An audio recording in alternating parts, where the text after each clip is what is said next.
Good afternoon, ladies and gentlemen. Assalamu alaikum wa rahmatullahi wa barakatuh. My name is Big Akbar Ahmed, and welcome to today's video. Today, we're going to be talking about riba or usury, and I want to touch on this topic because the other day I ended up seeing a video of a sheikh talking about how mortgages are riba, and I 100% agree with him. Riba is riba, mortgages are riba, and what that means is mortgages are usury, okay? And I'll explain usury in just a moment. But what really irked me about this was I ended up making a comment underneath because in Western societies, interest is something that is ingrained into everything, and it's very hard to get away from it. So I was seeking solutions for it, and I was talking to people about solutions for it, and it ended up into basically a bloodbath battle, cussing me out, telling me I'm not Muslim, calling me all types of names, and people basically lying, telling me I was advocating for usury and advocating for riba when it was the complete opposite. I was actually trying to find out a solution. So what we're going to do here is we're going to explain firstly what the definition of riba or usury is, and then we're going to go ahead and listen to Sheikh explain why a mortgage is riba, and then we are going to go ahead and check my original comment, and I'm going to show you guys as people exactly how not to act when you're trying to have a critical discussion or you're trying to talk to somebody about something, especially something very important, especially something that is a sin, and especially something that can very much guarantee you or de-guarantee you salvation or not salvation. So, first off, what is riba or what is usury? Usury is when you charge a premium on top of an item. It is when I financially help myself and I financially hurt you in the means of doing so. For instance, this Rubik's Cube I purchased for $5. So you come to me and go, hey, I really like that Rubik's Cube. You know, can I buy it off you? And I tell you, yeah, you can buy it off me, $10. You're like, what? That doesn't make sense. You know, I thought those things were $5. And I go, it is $5. But you know what? If you want this one in my hand right now, it's $10. You know? You're like, well, hey, you know, like I can go buy it at the store for $5. I'm like, yeah, but you gotta get in your car and drive there and spend the gas, you know? So it's $10. I'm trying to take advantage of you in the moment, right? So you're like, okay, whatever. Here's the $10. You give me the $10, okay? I walk away. I'm like, that guy's an idiot, right? I financially helped myself, and then you financially got hurt, right? I could have just sold you it for $5, and everything would have been all right. But instead, I wanted to benefit off your loss, okay? That right there is usury. That right there is riba, okay? Now, interest. Another way of doing this as well is interest. So Rubik's Cube is $5. You come to me, you say, hey man, I don't have $5 to pay you. And I go, okay, awesome. Then it's $10 over 10 monthly payments. You're gonna pay me $1 a month for 10 months. You're like, but dude, why don't I just pay you $1 a month for 5 months if it's $5? And I say, but hey, because I'm lending it to you, and you're not paying me in full, you're gonna end up paying me an additional 5 months of $1, and I'm gonna get $10 at the end of the term because you don't have the money up front. That is also a means of usury. That is interest. And this is a way to financially enslave people. If I do it the first way or I do it the second way, they are both means of riba, they are both means of usury, and they both financially enslave people. So let's go ahead and see what the sheikh has to say about this. Go ahead to the recording scene, and where's my webcam? Awesome. As for the mortgage, which is from the other side, what is mortgage? You don't have to be a rocket scientist to figure it out. It's an interest-based riba. I don't have money to buy this bottle. I go to the bank and they say to me, you can get this bottle for an X amount of money, which you pay us on installments, and we don't have it. We don't possess it. We're going to buy it for you for an X amount of money and add to that our interest. Sometimes the interest fluctuates and it increases according to the interest rate, fluctuation rates, and inflation, and the likes. So this is clear riba. The vast majority of scholars of all times and of all locations say it's haram. Only a minority who came to this land and found that we have to have a house. Why? Everybody has a house. Why wouldn't I have a house? I'd like to have a house for my kids. So they jumped the wagon and they started giving fatwas left, right, and center. That's halal. Akhi, riba is riba. All right. Awesome. Riba is riba. Akhi, riba is riba. And he's 100% right. Stealing is stealing, lying is lying, a woman's a woman, a man's a man, riba is riba. They all have definitions, they all have, terminology. So, what ends up happening here, guys, is very, very, very, very, very, very interesting from this point on. Because what I end up doing is I end up making a comment. And I will show you my original comment in just a second, but I ended up making this comment because in the Western world, or in Europe, or in South America, or in China, or in Asia, and any of these places, right, that aren't necessarily the Middle East or necessarily a specific Muslim country, even in Muslim countries, people are suffering from interest. People are suffering from riba. People are suffering from usury. And it is on a worldwide scale at this point. And the main number one cause to this is this dollar right here, the United States dollar. Why? Because this dollar is a dollar that everyone's willing to use, okay? Everyone in the world is willing to use, no matter what country they're in. They're willing to use this dollar. And this dollar right here is built off of debt. It's built off of interest. It's built off of usury. If you don't use our dollar, we're going to blow up your country. If you don't use our dollar, we're going to kill your president and change your president. And, we're going to flip you into a democracy. If you don't use our dollar, we're going to do this. We're going to do this. We're going to do this. We're going to force it on you. We're going to make foreign oil deals and do this and do this. Every country in the world takes this piece of dirt dollar. This one right here. You see it? This is one of the worst things that you could ever use in your life. So first off, the second you take this and put it in your hand, you're already committing riba. This is the first thing I'd like you guys to understand. For someone who's been studying finance for the last 6 years, this is the biggest form of usury you'll ever use in your whole entire life. That's the first thing. Secondly, I would like to show you guys my original comment. So I'm going to go ahead and take away my webcam. I'm going to go ahead and skip right here. So I said the main issue is in Western society, your lowest value house is $300,000. And by the time you have enough to purchase that, it's been 30 to 50 years. Most Muslims born and trapped in Western economies earn dollars based on debt, and credit systems are forced on you. I'm not advocating for usury, but realize without this forced usury, everyone will be homeless. There are too many non-Muslims that hold up the system. It is a very hard system, and Allah knows what is in your heart. Salam. All right. Awesome. So I basically end up saying, a lot of people ended up saying that rent was basically a way around it, but renting seems like more of a usury to me. So I ended up explaining to why I believe rent was usury, which I'll do in just a moment. But I had a bunch of comments coming back at me, basically cursing me and telling me that I'm an idiot and telling me I don't know anything. So basically, these are some of the comments, and I'm going to use this guy as an extreme example. Bro, can you please explain in detail how renting is riba? I don't know whether to laugh or cry at your comments. I said, renting anything that you will never own, throwing money to give back the item plus 100% interest is riba, yes. And you're telling me paying 5% interest to own the item is riba, hypocrisy.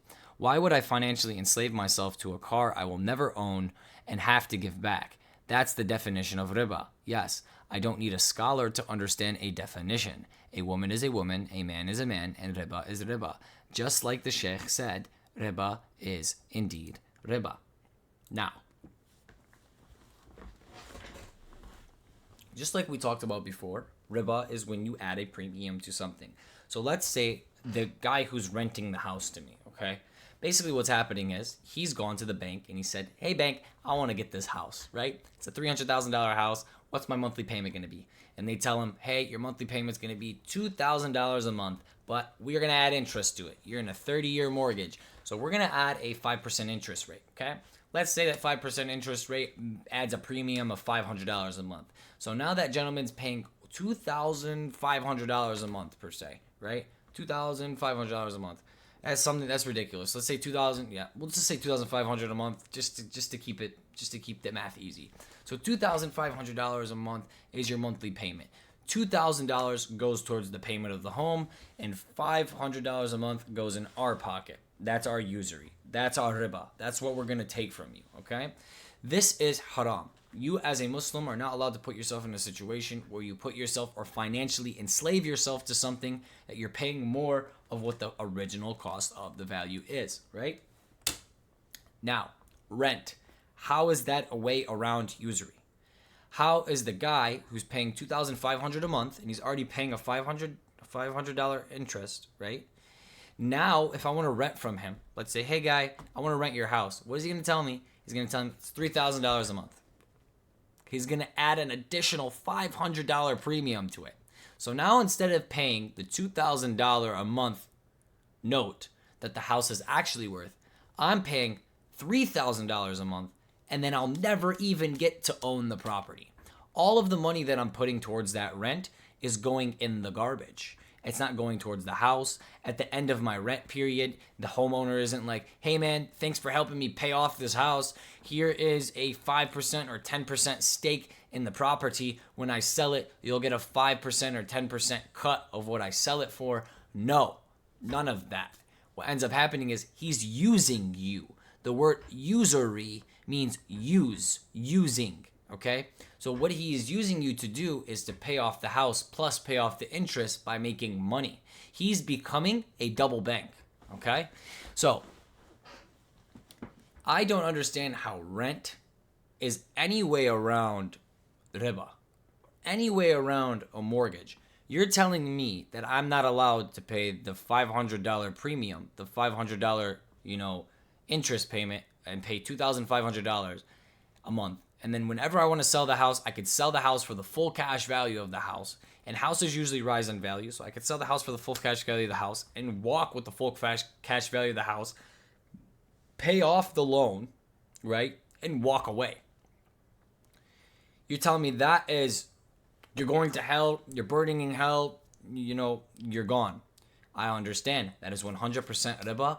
I am not advocating for it. That is usury. That is haram. Very, very haram. Usury. Bad. No. Mortgages, usury. Awesome.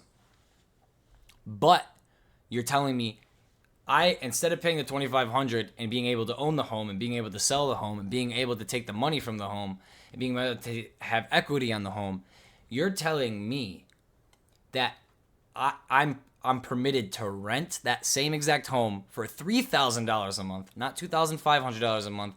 I'm able to rent it for $3,000 a month, which means I'm paying 100% interest. Okay? Because now I'm paying not just $2,000 for what the original price of the house was, not $2,500 with the interest, but now I'm paying $3,000, which is a double interest payment on this place, and none of the money that I put into it goes towards the purchase of the home. None of the money I put into it helps me in any single way. All I'm doing is benefiting the guy who was selling it to me and hurting myself financially, because in the end, I get no value out of it. I can't sell it. I can't take any cash out of it. I have no equity in it. It makes absolutely no sense. So renting, by the term definition of what riba is and what usury is 100,000% usury. It's 100,000% riba. How is someone using you to pay off their house not usury? By charging a premium on top of that. And then all the money you pay to them doesn't go towards the house. It goes in their pocket and they get rich while you stay poor, while you literally sit there and you literally stay in a house and you stay poor, and then you have to move out and you're left homeless again. It makes no absolute sense. So I'd like to just go back to the comments really quick and show you guys kind of where this led. I was having a very, very logical discussion with some people, and this gentleman right here, Amir, he thought that he was something very, very, very special, very, very smart, and I don't want to waste too much time on this man, but this is a problem, guys. Do not be like this when you are trying to talk to someone, or you're trying to have a logical discussion, you're trying to talk about very important information, especially information that is going to determine your salvation, things that are haram, things that are halal, things that are permissible or not permissible by God. And people are trying to have conversations to find a way around it and to live a halal lifestyle and to be able to purchase homes and not have to fall under the cases of usury or riba. Please do not be like this gentleman right here. He is very sick. So So what's the definition of riba in Islam according to your research? It's when you take an item, increase its value, and charge a premium on it. Simpler terms, usury in English, is when you rent something that is exactly what's happening. Someone is charging you a premium on an item, a car, a home, and in the end you never own it and you paid a premium. You guys are very judgmental, and Allah subhanahu wa ta'ala guide those in the comments who are very emotional and call me names. I'm not going to put all the comments here. If you guys want to go ahead and look at them yourself, you're more than welcome to go ahead and click the video link description down below. I'll link the original video down below, and you can go and read the comments. They're actually ridiculous. They're actually ridiculous. Bro, you should follow the real Islam and way of the Sahabas. First off, I don't know what the Sahabas or real Islam has to do anything with the definition of usury. So I decided to let him know that I follow the way of Islam, the Quran, and the Prophet Muhammad, peace and blessings be upon him, not the Sahaba. Umar is not my prophet. The Prophet Muhammad, peace and blessings be upon him, is my prophet. And Allah subhanahu wa ta'ala and the Prophet, peace be upon me, told me what riba is. Thank you for telling me what I should follow. So very, very simply, the Quran and the Prophet Muhammad very clearly tell me what riba is, and very clearly tell me what usury is, and very clearly tell me what to stay away from and what not to stay away from. I don't know why I need to follow the Sahabas, especially in this exact moment. I didn't know the Sahabas were the say-all be-all of Islam. At least we know where your real version of Islam comes from. Shiaism is not Islam. So basically what this gentleman had done is he went to my channel and ignored the 300 videos on religion and politics and found the 2 videos that identify me as a Shia Muslim and came back to tell me that my real version of Islam comes from Shiaism. It is not Islam. Shias are not Muslim, and Shiaism is not Islam. This is what he decided to come back and tell me. And I told him I'm Muslim, and I don't get my understanding of riba from Shia Islam. I got it from the Quran and the Prophet, peace be upon him. So hateful, it's sad. Once again, he wanted to bring up Sahabas, and now he wants to bring up Shia Islam. We're not talking about either one of these. We are talking about riba. We are talking about usury. We are not talking about sex. We are not talking about Sahabas. We are not talking about imams. We are not talking about traditions. We are not talking about anything politics of any sort of nature. We are talking about finding a solution to usury and riba and Western countries, and renting is not the solution. Renting puts you into more financial slavery. Awesome. So I stopped responding. He did not like that. He did not like that I stopped responding. So he had to go on a clear freak out, right? And you guys can read it for yourself. He's tagging people all over the place that I was having conversations with to let them know basically I'm Shia, so just discredit everything I'm saying. Don't have a conversation with this guy. You're not allowed to have logical conversations with this guy utilizing the Quran and the Prophet Muhammad because he's Shia. He's not Muslim. This big guy is Shia, by the way. They twist Islam how they like. Having a different opinion whether lobster or crab is halal is different than riba being allowed in any condition. Haha. The kids like you these days are talking a scholarly level when your Aqidah is wrong. You have never studied Islam under Sunni scholars. I don't understand why I need to study Islam under Sunni scholars. I don't know if this guy has ever read the Quran or knows who the Prophet Muhammad is, but he seems to be very obsessed with the Sahaba, which are the companions of the Prophet and not the Prophet himself. And he has not used the Quran in any way, shape, or form in any of these discussions. He just screams Sahaba, Sahaba, Sahaba, and Hadiths. You praise Imam Ali, may Allah be pleased with him, like he's the final prophet. And if I hit read more, he literally ends up saying that I celebrate the martyrdom of the Prophet Muhammad, peace and blessings be upon him, Imam Hussein, peace and blessings be upon him, by beating my chest. He says that he says, read the replies against Bigak. Haha, this Bigak guy is a real Shia comedy. He has Googled all of his Islamic knowledge. Haha, haha. Please don't disrespect Muslims during the holy month of Ramadan. And I tell him the only one disrespectful is you. Such a shame. You're spamming, mocking me, tagging everyone, calling me the Shia guy. I was opening a discussion to talk about a solution for people in Western countries, and you mock, make fun of, and attack. You go into Shia Islam. I don't praise anyone. I follow the Sunnah of the Prophet, peace and blessings be upon him, and the Holy Quran. I don't need your emotional outbreak. See a therapist. May Allah subhanahu wa ta'ala be pleased with you. Bro, I've watched your videos, all twisted Shia beliefs. Shiaism is not a part of Islam. So your opinions is like an idol worshiper's opinion, no difference. Correct your Aqidah first and study the Sunni scholars. Keep away from Shias in Google. Then stop spending your time playing games and focusing on learning real Islam. Your PS5 and 12 Imams won't save you from the day of judgment. I want to see you in heaven with the Sahabas, not in hell. This guy's really obsessed with Sahabas. This guy really doesn't care about the Quran. This guy really does not care about his prophet. This guy just cares about bashing. He's an Islamic extremist. I don't even know if ISIS speaks like this. This is wild. This is extremely wild.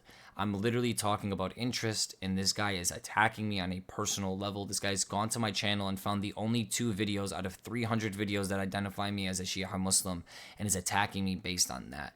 I don't know when I played PS5. I don't know if any of my subscribers here that are continuously watching me now ended up watching me play video games when 3 years ago, or playing video games early on when I first bought my PC a couple of years ago. But I really don't understand. I don't have very many video game videos. I'm not sure how far he scrolled down past the religious videos to see this, but that's kind of wild. Do you want to be in heaven with the Sahabas? Yes or no? No, bro. I want to be in heaven with the Prophet Muhammad, peace and blessings be upon him, and all the other prophets before him. And I want to be in heaven with Allah subhanahu wa ta'ala. And I want to follow the message of the Holy Quran. I do not want to follow the message of the Sahabas. I do not want to follow the message of you. I do not want to speak like you. I do not want to act like you. And I do not want to engage like you. And what do you do for a living? I can see you commenting online 24/7. Ladies and gentlemen, please, when you're talking about a specific subject, when you're getting into things and you're talking about things, why in the world would you stalk someone to find out what their sect is or what their religious value is, right? Or what their social security number is to bash them? All I was telling him was I believe that renting, right? I believe that renting is 100% riba, it's 100% usury. Then I explained to him why I believe renting is usury. And I told him also that mortgages in interest is also usury. They're both haram. So please, we need a way around this. Us as Muslims should come together and have this critical discussion in this comment section, and we should find a way around it. What can we do to find a way around it? This was his solution. Going to my channel and finding the 2 out of 300 videos that identify me as a Shia, and then completely lying and bashing Shia Muslims and bashing me and telling me I'm not Muslim and calling me an idol worshiper and tagging everyone in the comments and calling me a Shia comedian and laughing at me and trying to discredit me and causing a disturbance and causing multiple people at this point to then come and attack me. I'm trying to have a critical discussion about usury and interest, and he's trying to politically attack me and literally call all of his Sunni friends, which I don't even understand, to come attack me because I'm Shia. What does me being Shia have anything to do with what the Prophet Muhammad, peace and blessings be upon him, and the Holy Quran say about riba and say about usury? What does me being Shia have to do with being in heaven with Sahabas? Like, why are you so obsessed with the Sahabas in this instance? You tell me that I'm an idol worshiper, but all you can have on your mind are the Sahabas, the Sahabas, the Sahabas. Bro, we're talking about usury. We're not talking about anything else. Why you're so obsessed with the companions of the Prophet who literally did horrible things throughout their lifetime and did horrible things after the Prophet had died. And we're not going to get into any of that because none of that matters. May Allah be pleased with every single one of them. I hope every single one of them make it into the gates of heaven. They witnessed the Prophet Muhammad in his lifetime, peace and blessings be upon him. So inshallah they treated the Prophet well, and inshallah Allah subhanahu wa ta'ala has mercy on them, because I don't earn my salvation through the companions of the Prophet. I don't earn my salvations even through the Prophet. I earn my salvation through worshiping Allah subhanahu wa ta'ala and taking his commandments and living my life righteously through Allah subhanahu wa ta'ala and living my life in a graceful manner and establishing a personal relationship and a personal connection with my creator, with my Lord, and allowing my Lord to guide me through the straight path. Bismillah ar-Rahman ar-Rahim. Alhamdulillahi Rabbil Alameen. Ar-Rahman ar-Rahim. Malak Yawmi Din. Iyaka nabadu wa iyaka nasta'een. Ahdina sirata al-mustaqim. Sirata al-adina aramta alayhim ghayril maghdubi alayhim waladdallin. Why do we say the Fatiha? Why? We're asking God to guide us to the straight path. Come on. Guys, ladies and gentlemen, please, please, please be very, very careful online when you're having critical discussions. And this is why I opened this channel. I opened this channel to have critical discussions with my followers, because the people who are going to follow me, the people who are going to interact with me, are people who want to have critical discussions, open discussions, and people who want to learn, people who want to educate, people who want to get closer to God Almighty. If you're Muslim, if you're Christian, if you're Jewish, I don't care who you are, you're more than welcome to come in here. You're more than welcome to have critical discussions without cussing me out. There's extremists in every single version of everything in the world. If you go look at my Christian videos, you'll see the Christian extremists come and tell me to die and choke on this and eat this and your prophet's this and Allah is this and all of this crazy, ignorant, uneducated response. Just like this guy right here, just like this emotional, crazy, ISIS-like response, this extremist-like response. I could only imagine what would have happened if me and him were talking about this in person and he found out I was Shia. I don't know what being Shia has to do with usury. I don't know what the Sahabas have to do with usury. I don't know what anything or my PlayStation 5 has to do with usury. I really don't understand. Please, guys, protect yourself. Not just online, but protect your soul, protect your heart, and don't allow people like this to get you. That's why I stopped responding to him, and he continued to respond for 2 days. For 2 days. This gentleman went to sleep, checked his phone to see if I responded, woke up, checked his phone to see if I responded. The next day, checked his phone to see if I responded. And every time I didn't respond to one of his ignorant comments, he commented more ignorant stuff, trying to get a rise out of me. Well, here you go, Habibi. You got your own section in a YouTube video. There you go, my man. And I will use you as an example, just like Allah subhanahu wa ta'ala will use people like the Pharaoh as an example of what not to do.